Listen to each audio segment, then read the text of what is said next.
5 லட்சம் ரூபா road tax சாலை வரின்னு எடுத்துட்டு அப்புறம் எதுக்குடா 50 கிலோமீட்டருக்கு 100-150 ரூபா காசு வாங்குற? அப்ப என்ன அணுகுமுறை? எல்லா வண்டிக்கும் சாலை வரி எடுக்கிறீங்களா தங்கச்சி? அப்புறம் எதுக்கு அப்புறம் டோல் கட்ட தர்ற? என்னடா நடக்குதுங்க? கேட்டா வளர்ச்சி, வெளிநாட்டுல இருந்து முதலீடு கொண்டு வர்றோம். வெளிநாட்டுல இருந்து நீங்க கொண்டு முதலீடு செஞ்சதை திருப்பி எடுத்துட்டு வர்றீங்க, இல்லன்னு இங்க இருந்து நீங்க வச்சுட்டு வர்றீங்க.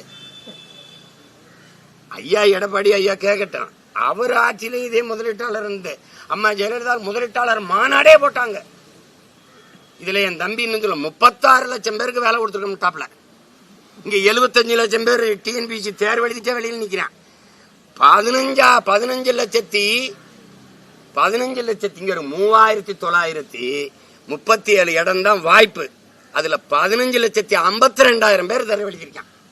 இவர் தான் 36 லட்சம் பேருக்கு வேலை கொடுத்த மகான். தங்கச்சி கேட்கறவன் கேன பையன்னா கேப்பையில நெய் விடிதும்பா எங்க ஊர்லயும்பா. இங்க கேட்கறவன் கேன பையில சொல்றவன் தான் கவனமா இருக்கணும். யார்கிட்ட சொல்றோம்னு பார்த்து பேசணும்.